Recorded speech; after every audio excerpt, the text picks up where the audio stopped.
Hello my lovelies, Rob here from Kickback Garage. In this video we're going to be taking this little puppy and that one, but mainly that one, out for a shakedown ride. If that's something you fancy a ganja of, then grab yourself a coffee, I'll send the intro.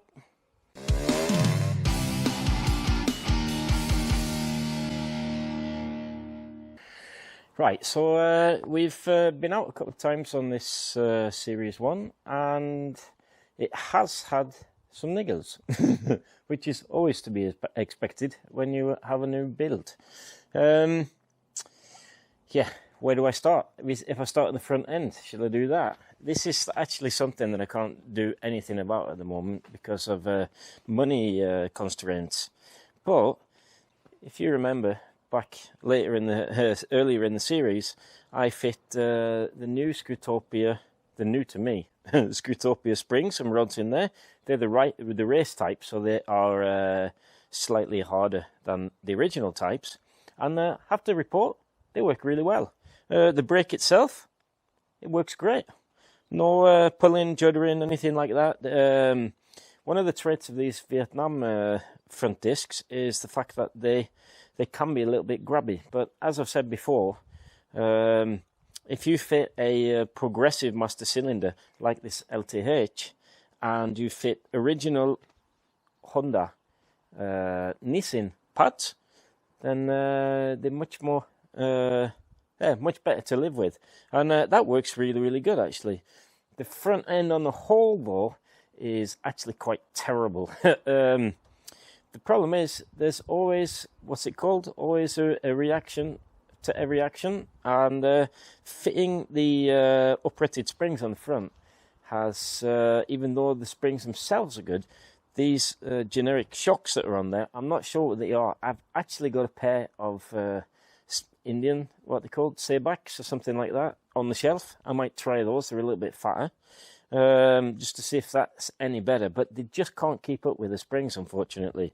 So the front end dances and skips a little bit. I put that partly down to the fact that the shocks are shite, and I also put that partly down to the fact that we have a TS1 on this scooter, which means I have jacked up the rear shock as far as it'll go. I think it's like at 304 millimeters. These were designed to have 310 millimeter length shock, and that means there's a little bit more rear wheel bias, and that also makes it feel maybe a little bit more nervous than this one, which is running at RT 230 and no, I'm lying, RT 240 and that is running at 310 shock, the Rob Gray settings special edition shock on that.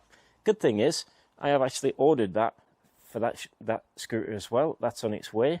I know a lot of people have got yours already, which is boo-hoo for me. But yeah, so I think that should help a little bit. And what I'm going to do as well is I've got offset cones on these, so I'm going to put these right at the lowest setting to see how far I can jack up the rear shock. If I can get 305, 306, somewhere like that, it's going to help a little bit. So yeah, it's got handling issues. They're not really issues. I'm completely lying. It's just this thing is just so much more refined. The engine is smoother. The power delivery is smoother. The shocks front and rear are better. The brake is better on this one, and it's anti-dive as well.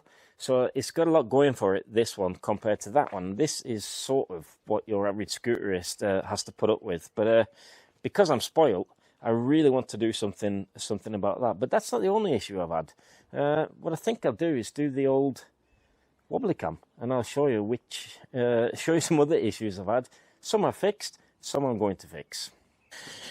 Right, just need to take off the pan. I really love the look of this, by the way. I think it looks so brilliant. We got so much attention when we was down in the town centre on Motorbikes Day last weekend. A lot of people looked at us and thought that was cool, which is always a good thing when you're building these things. Let me just take off that panel. Right.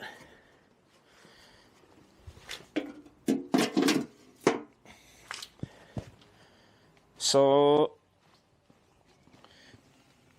the very first issue I found, which is now fixed, was the fact that it was vibrating absolutely terribly, but not always. It was like there's a massive vibration going through the panels, the bodywork. It just felt horrible. It felt like all the bodywork wasn't mounted on rubbers. It was awful, and I used ages trying to find out what that was.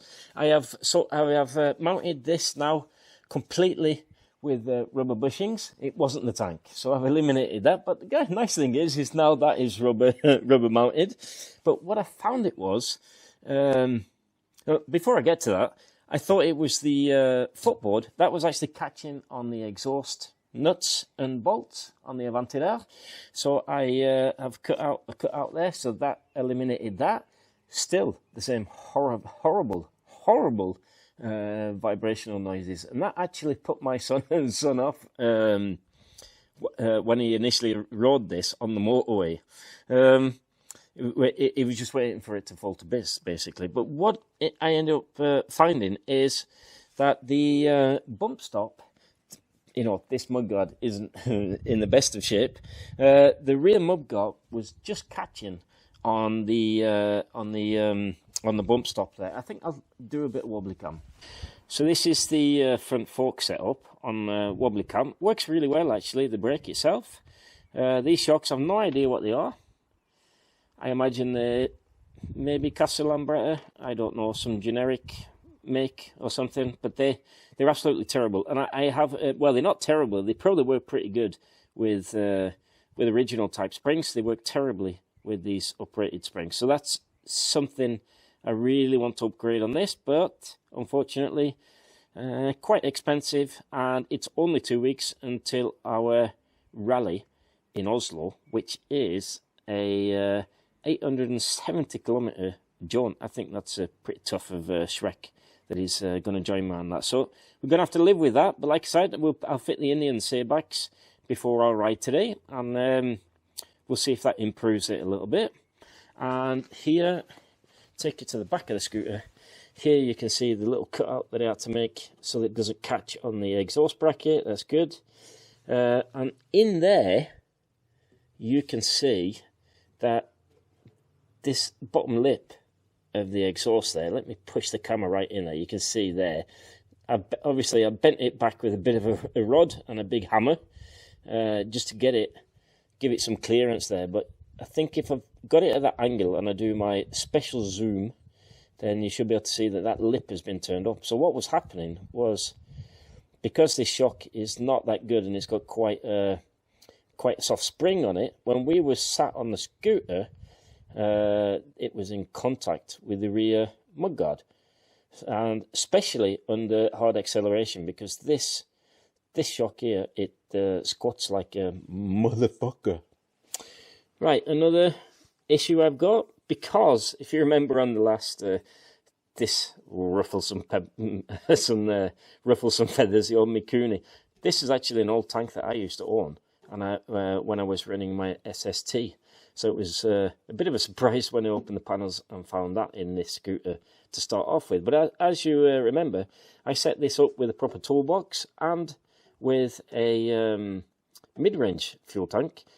So the cables and wires, the choke and the throttle, they were all wired so that they sort of went up between the toolbox and the fuel tank, and they were really, really nice there. Problem is, the last ride I had, went over a sleeping policeman. The clutch just popped out because of the funky way that it's put in here, and it sat on the top, so the choke was on. And I thought I'd done something bad to the engine because it sort of died and spluttered.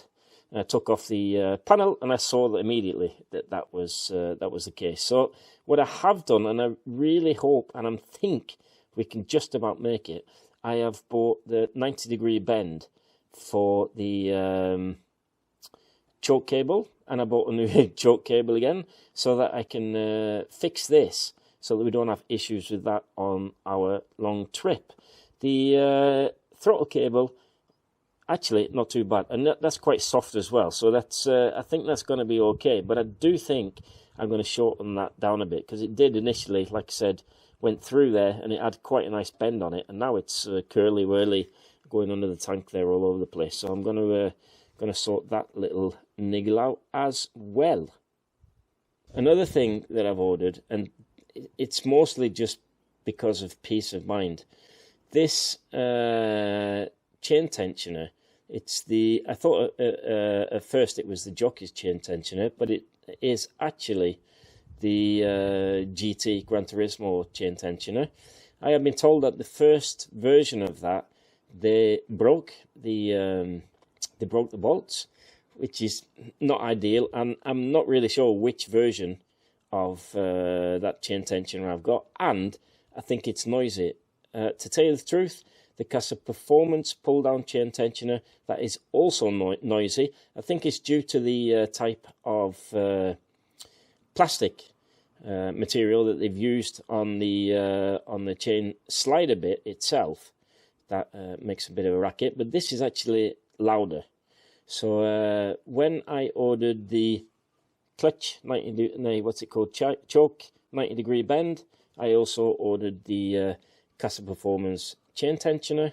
Shock is on its way, and that was sort of the initial problems that I had with the scooter. Spring has definitely sprung. Temperature's not too bad today, actually. It's about 15-16 degrees. Quite nice. Shrek is on my rear.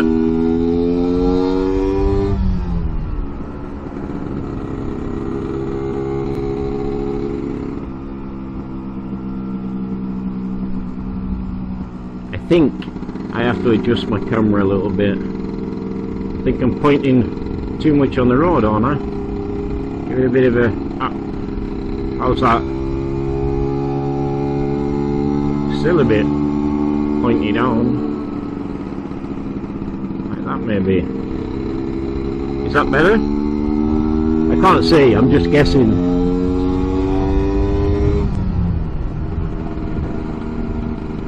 So what I was going to go through was the differences between this RT motor, reed valve, and the TS1, and to tell you the truth, not a lot of difference. TS1 is an old trusted kit. It's been used for touring and fast touring for years, but the RT kit, if you reed valve it,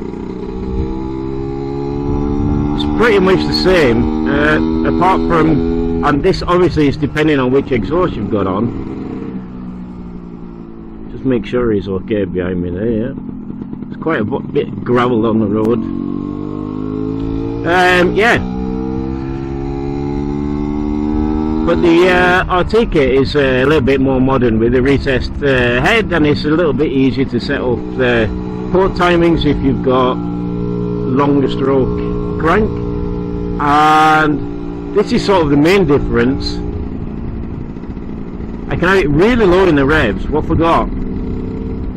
3,500 revs at the moment, and it's just got a really nice power band with this BGM Sport exhaust. I can get it up to about 7,002, but there's not really no point. It sort of stops really at around 6,008. It seems to just make more noise and not really give you anything. There's no real benefit, and I've got a 5-speed gearbox on this, so I just change gear, and that is kind of to the engine, not having to sit up in the revs. Now the TS1 that Shrek has got on with the Avanti Xbox ST, that exhaust I don't know. I'm a little bit underwhelmed. I was hoping that it would induce the well-known TS1 power band kick that you get around 6,000 revs. It doesn't really seem to do that. I've been out on it a few days, and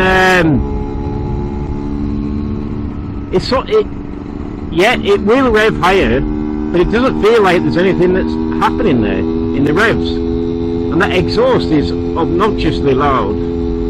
And should try and get Shrek to do a bit of a flyby so you can hear it. Oh, here it comes.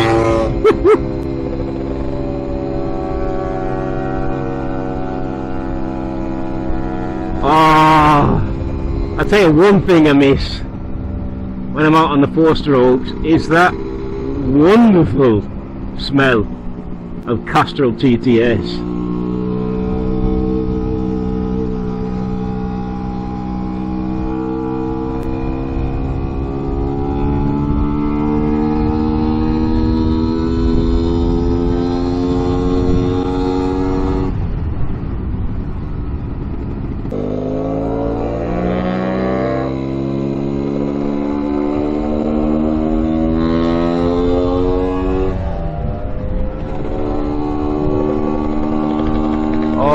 Just smell that 2-stroke smoke, man.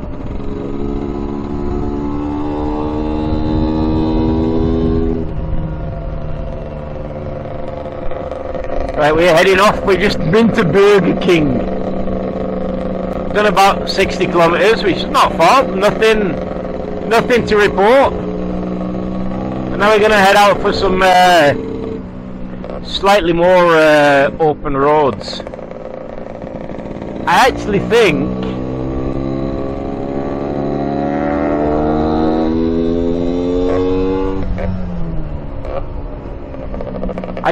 that the TS1 actually has a little bit of an edge on this. Just the way that it takes off. Let me put my visor down. It sort of takes off a bit more rapid. Interesting. It's got much more of an instant throttle. So it's not just noise. That's good to know.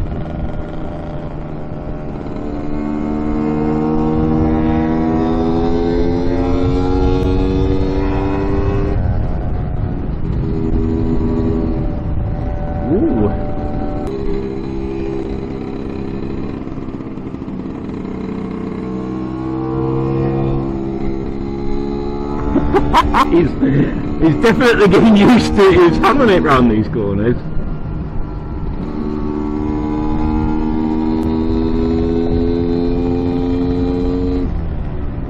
Buy your kids a scooter and they're not going to have enough money for drugs. Look at him go. Have to go up in the revs a bit.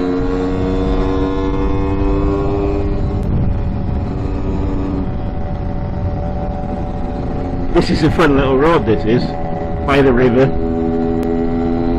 Just to listen to that thing. But he did say, he's not defeatist, but he did say that he wants some earplugs for when we're going to ride to Oslo. Han går bra! Han går bra den där!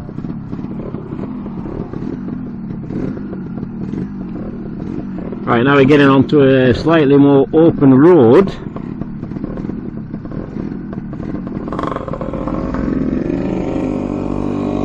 See how that thing goes.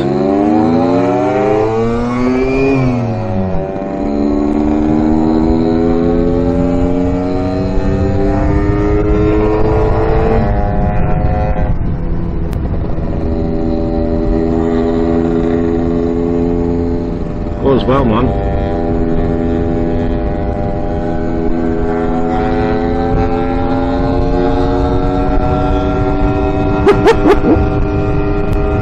He's getting away from me.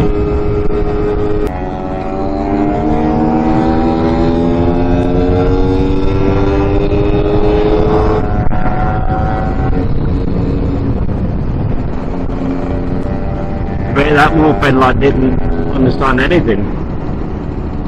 Oh, careful man, careful. Definitely got his confidence back on that thing, that's for sure.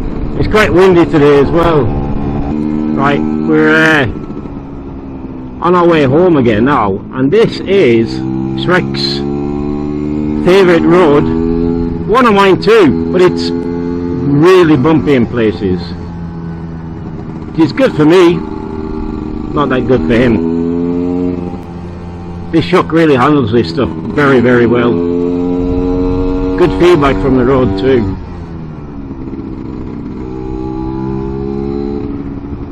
Only thing I'm wary about is the oncoming traffic, because it's definitely got some corners, man. Such a fun road.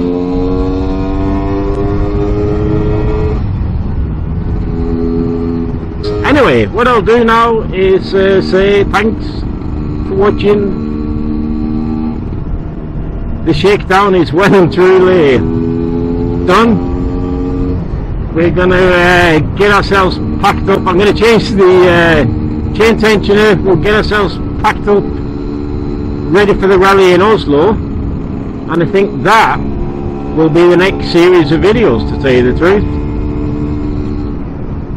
Don't forget, if you want to support the channel, you can go into Buy Me a Coffee and donate towards a new camera.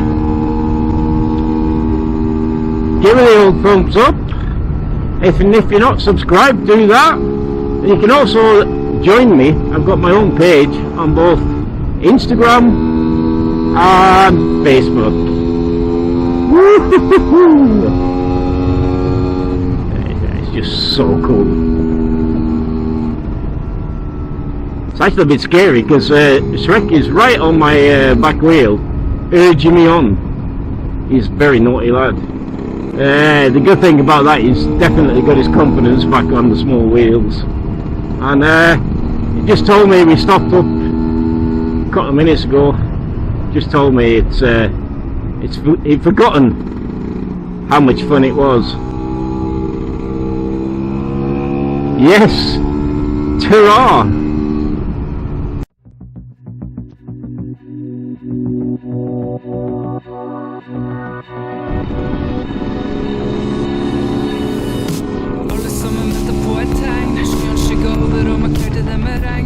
Sprang i lag og ville komme under tak. Ingen av oss merket at du hadde vært frak. Hvorfor valgte du å dra? Hvem i faen kunne se den komme? Da høsten tok over, sa vi hadde bra til en sommer. Du lovde at du snart skulle returnere. Tok ikke opp for cirka 6 år senere. Kaller det et fall fra tro. Hadde kapp på kron, men du mistet din kode. Skulle knise som Jona, og du tissa i kona. Men du visste på måten om at du spiser de ordene. Du vet historien om suksess. Hva det du tror skjer når kongedømmer oversvømmer, så du ser historien blir repetert. Du var majestæt, men ingen kan vel herske evig. Hvor du nå? Majestæten. Hvor du nå?